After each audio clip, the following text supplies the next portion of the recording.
Welcome to VS9 news. ముందుగా headlines. బస్సులో seat కోసం మహిళల హోరాహోరీ, పొట్టున కొట్టుకున్న యువతులు. విద్యార్థినిపై లైంగిక దాడి, టీచర్ని చితకబాదిన తల్లిదండ్రులు. 22 కోట్లతో నిర్మించిన 3 మంచినీటి శుద్ధి యంత్రాలను, పలు అభివృద్ధి కార్యక్రమాలను ప్రారంభించిన స్పీకర్ వారి వెంట మంత్రి ప్రభుత్వ విప్. జగన్ సైకో 2.0 ఘాటు విమర్శలు చేసిన మంత్రి గుమ్మడి సంధ్యారాణి. జహీరాబాద్ నుండి సంగారెడ్డి వెళ్లే బస్సులో సీటు కోసం కట్టుకున్నారు 2 మహిళలు. ఇప్పుడు ఆ వీడియో నెట్టింట వైరల్ గా మారింది.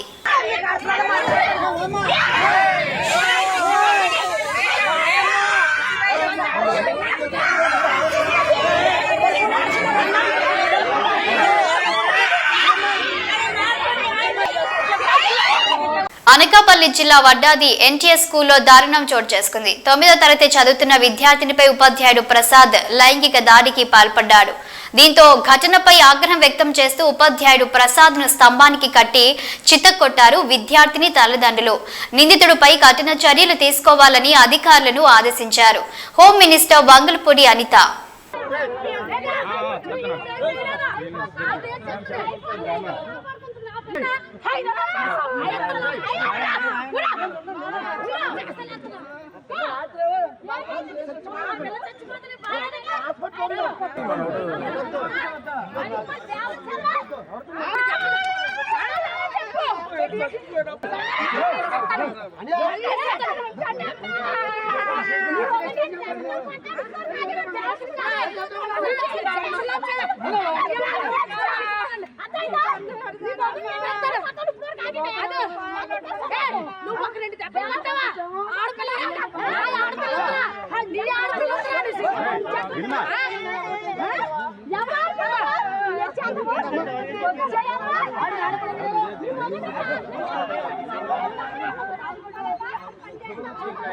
బండ్లగూడ జాగిర్ మున్సిపల్ కార్పొరేషన్ లో హిమాయత్ సాగర్ వద్ద వాటర్ ప్యూరిఫికేషన్ ప్లాంట్ సుమారు 22 కోట్లతో నిర్మించిన 3 మంచినీటి శుద్ధి యంత్రాలను, పలు అభివృద్ధి కార్యక్రమాలను మరియు కిస్మత్పూర్ గ్రామంలో సుమారు 12.55 కోట్ల రూపాయల వ్యయంతో నూతనంగా ఏర్పాటు చేసిన బండ్లగూడ జాగిర్ మున్సిపల్ కార్పొరేషన్ భవనాన్ని స్పీకర్ గడ్డం ప్రసాద్ కుమార్, మంత్రి శ్రీధర్ బాబు, ప్రభుత్వ చీఫ్ మహేందర్ రెడ్డితో కలిసి ప్రారంభించారు ఎమ్మెల్యే ప్రకాష్ గౌడ్.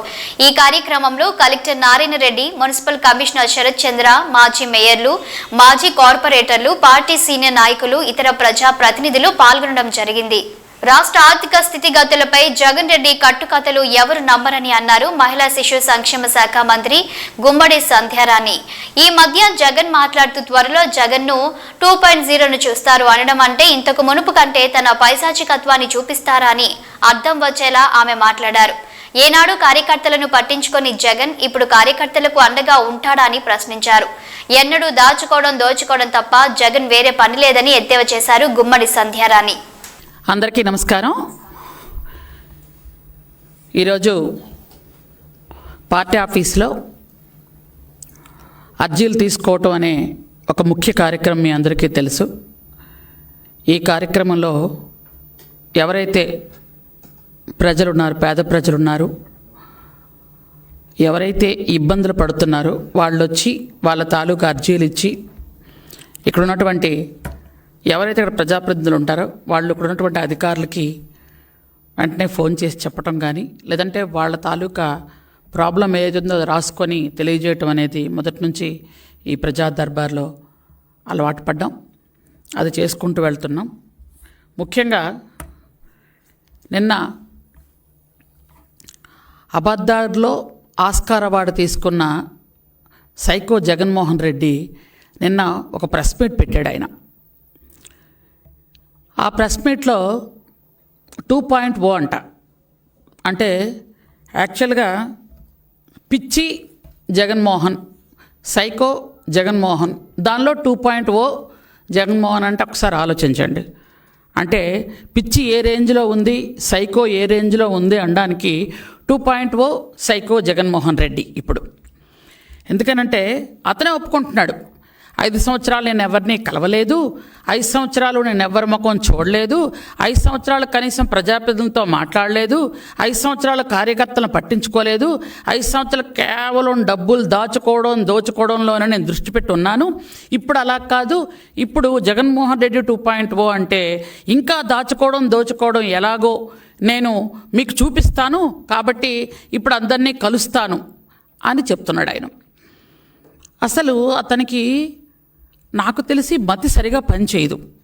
ఎందుకనంటే ఆయన ఆత్మలతోని వాళ్ళ నాన్నతోని మాట్లాడుతూ ఉంటాడు. మనకెప్పుడు తెలిసిన విషయం, ఎందుకంటే గత చాలా సంవత్సరాలుగా మనం వింటున్నాం, చూస్తున్నాం.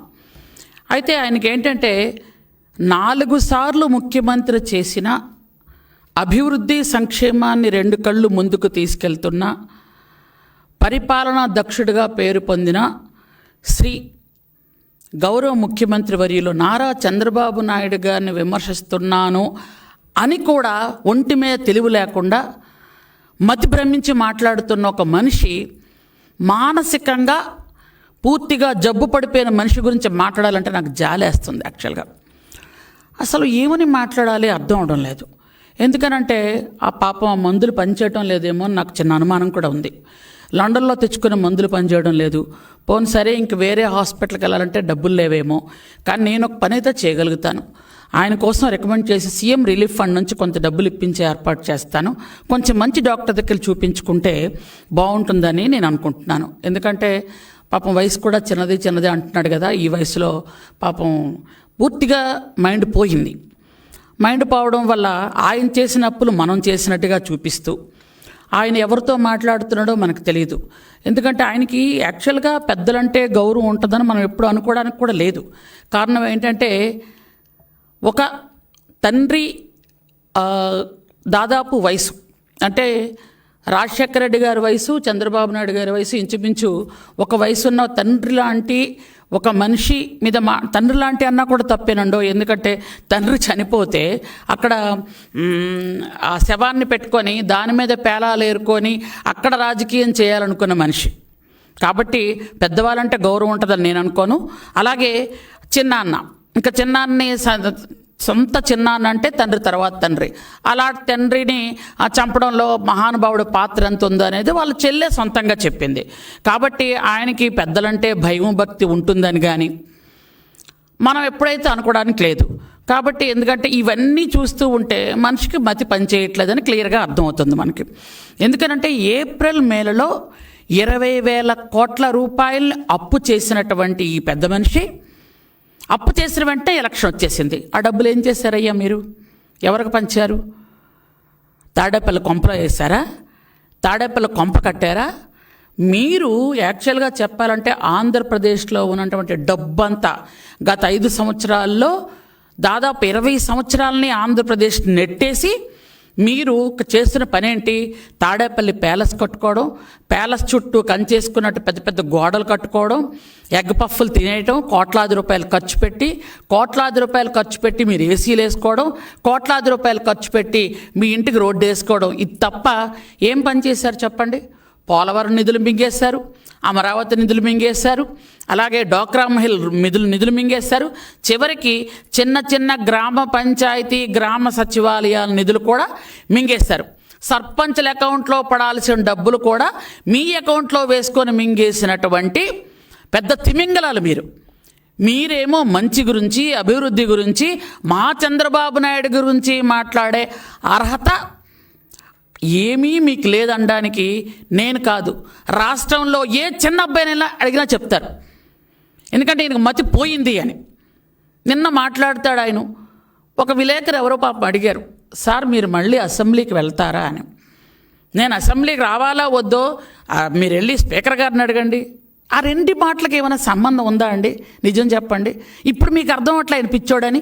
అమెరికా నుండి మరో 104 మంది అక్రమ వలసదారుల భారతదేశానికి తరలించింది అమెరికా. అమెరికాలో అక్రమంగా ఉంటున్న భారతీయులను గుర్తించి వారిని ఇండియాకు పంపించింది. వారు అహ్మదాబాద్ విమానాశ్రయానికి చేరుకున్నారు. 104 వలసదారుల్లో 33 మందిని గుజరాత్కు చెందిన వారిగా గుర్తించారు.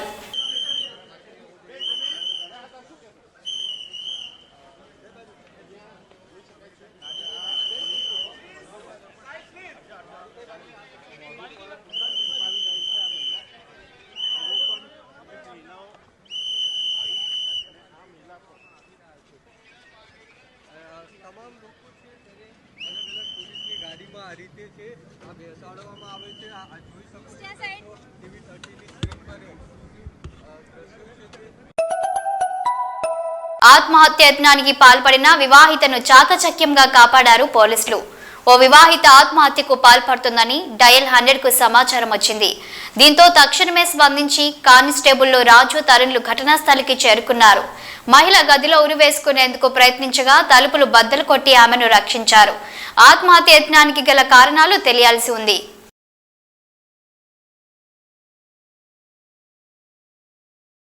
వైఎస్ఆర్సీపీ కేంద్ర కార్యాలయంలో వైఎస్ జగన్ సమక్షంలో వైఎస్ఆర్సీపీలో చేరారు మాజీ మంత్రి ఏపీసీసీ మాజీ అధ్యక్షుడు సాకే శైలజనాథ్.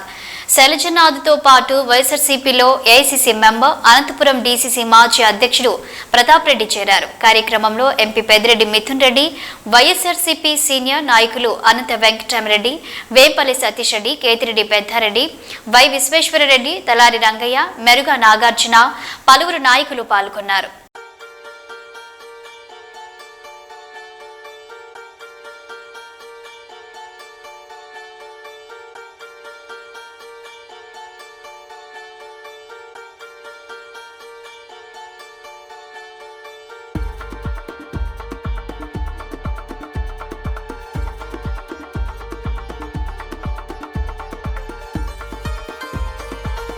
సచివాలయంలో మంత్రులు కింజరాపు అచ్చెన్నాయుడు, నాదెండ్ల మనోహర్, సత్యకుమార్తో కలిసి ధరల స్థిరీకరణపై నిర్వహించిన కేబినెట్ సబ్ కమిటీ సమావేశంలో ఆర్థిక, ప్రణాళిక మరియు వాణిజ్య శాఖ మంత్రి పయ్యావుల కేశవ్ పాల్గొన్నారు.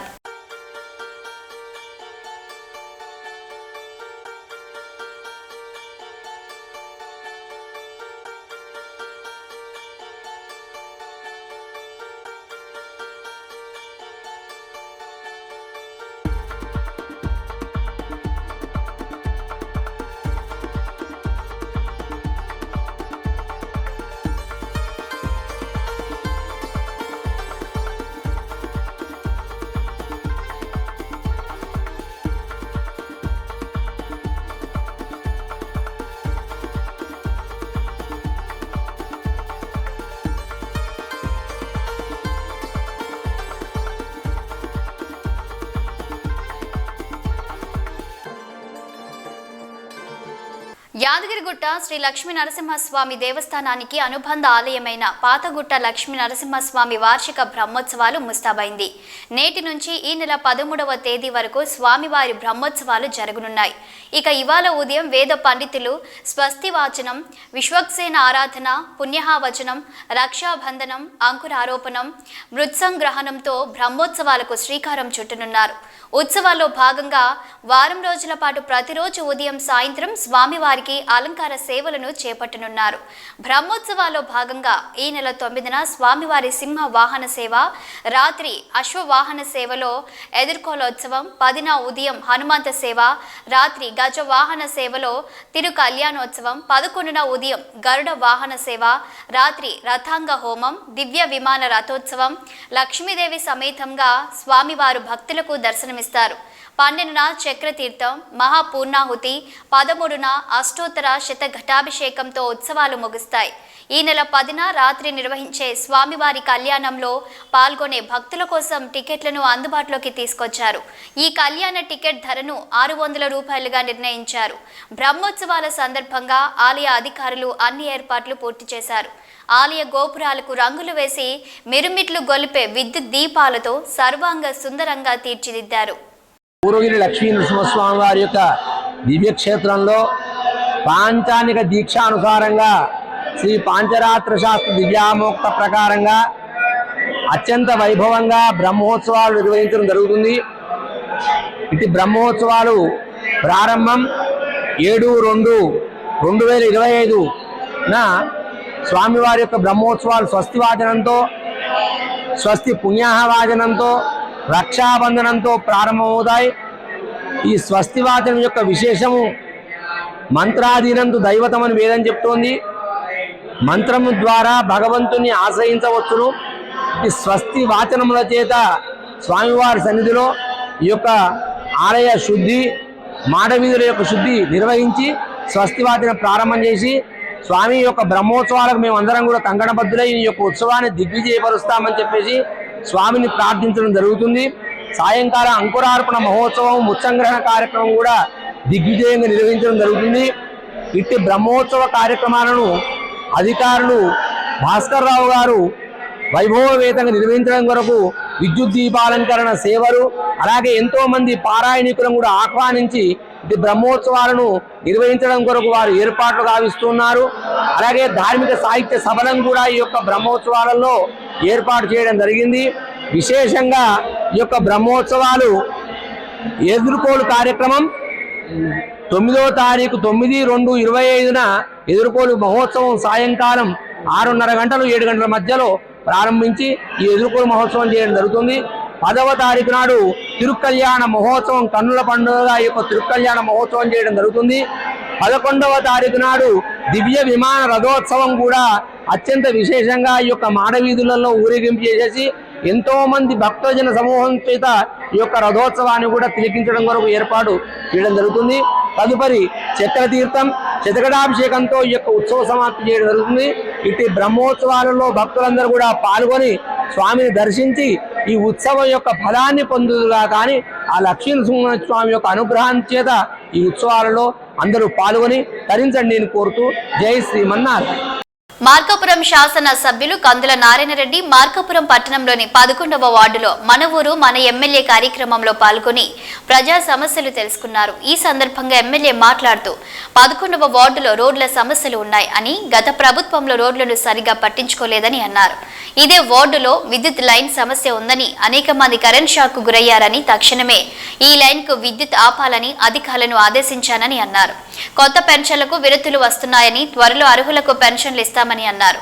ఈ కార్యక్రమంలో మున్సిపల్ అధికారులు, తెలుగుదేశం నాయకులు పాల్గొన్నారు. చాలా లోపల కల్లా వస్తున్నాయి అన్నమాట. రోడ్ హైట్లే అల్లే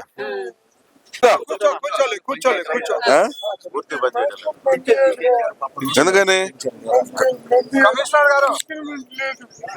నీకు పెన్షన్ 59 పెన్షన్ వస్తుంది కదా నీకు. మన ఎమ్మెల్యే కార్యక్రమం ఈరోజు మార్కాపురం పట్టణంలో 11వ వార్డులో నిర్వర్తించాం. ఈ వార్డులో సమస్యలు చాలా ఎక్కువగా ఉన్నాయి. గత ప్రభుత్వంలో అధికారంలో ఉన్నప్పుడు రోడ్లు వేస్తామని హామీలు ఇచ్చి మాకు రోడ్లు వేయకుండా మమ్మల్ని ఇబ్బంది పెట్టారని, అలాగే డ్రైన్స్ కూడా సౌకర్యం లేక ఇబ్బంది పడతా ఉన్నామని, గత 15 సంవత్సరాలుగా 3 ఫేజ్ కరెంట్ ఉన్నటువంటి 11 kV లైన్ ఒకటి నిరుపయోగంగా ఉన్నా కూడా పవర్ ఉండటం వల్ల 4 చనిపోవటంతో మా ప్రాంతంలో ఆ కరెంటు షాక్ల వల్ల చనిపోయారని ప్రజలు మా దృష్టికి సమస్యలు తీసుకొని వచ్చారు. అలాగే పెన్షన్లు కూడా చాలా మంది అర్హులైనటువంటి వాళ్ళు పెన్షన్లు లబ్ధిదారులకు రావాల్సి ఉన్నాయి, వితంతు పెన్షన్లు రావాల్సి ఉన్నాయి. ఇవన్నీ కూడా వాళ్ళు మా దృష్టికి తీసుకురావడం జరిగింది. అయితే ఎలక్ట్రికల్ లైన్ తక్షణమే తొలగించమని సంబంధిత అధికారులతో మాట్లాడి ముందు పవర్ అనేది సరఫరా లేకుండా కట్ చేయమని చెప్పి కూడా ఆదేశాలు ఇచ్చాం. ఇమ్మీడియట్ గా పవర్ సప్లై అనేది ఇప్పుడు ఆఫ్ చేశారు. అలాగే ఈ రోడ్లు, డ్రైన్స్ ఏవైతే తాత్కాలికంగా కాకుండా పర్మనెంట్ గా అక్కడ ఇబ్బంది లేకుండా చేసేదానికి రోడ్లు, డ్రైన్స్ అడిగారు. అవి కూడా రేపు మున్సిపల్ బడ్జెట్ లో అంటే మున్సిపల్ అజెండాలో పెట్టించి తప్పకుండా శాంక్షన్ చేపిస్తాం.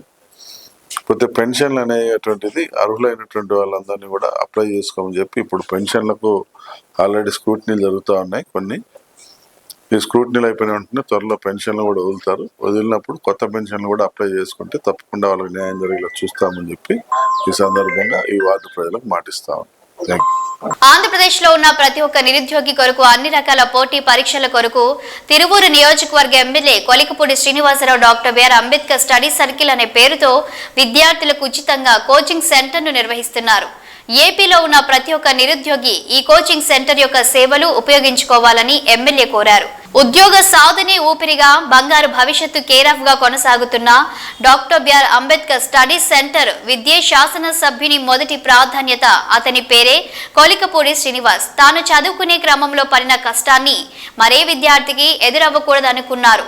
ఆర్థిక భారం పేదరికానికి చదువులకు ఆటంకం కాకూడదని నమ్మిన నేతే ఎమ్మెల్యే కొలికపూడి చదివే బంగారు భవిష్యత్తు అని అప్పుడు కోచ్గా పాఠాలు చెప్పిన నేటి ప్రజాప్రతినిధి కొలికపూడి శ్రీనివాస్.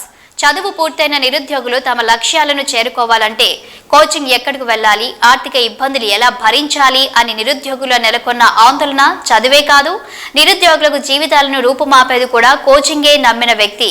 ఉద్యోగమే లక్ష్యంగా విద్యను అభ్యసించి కొలువుల కోసం నిరీక్షించే వారికి నేనున్నా అంటూ భరోసా కల్పించారు.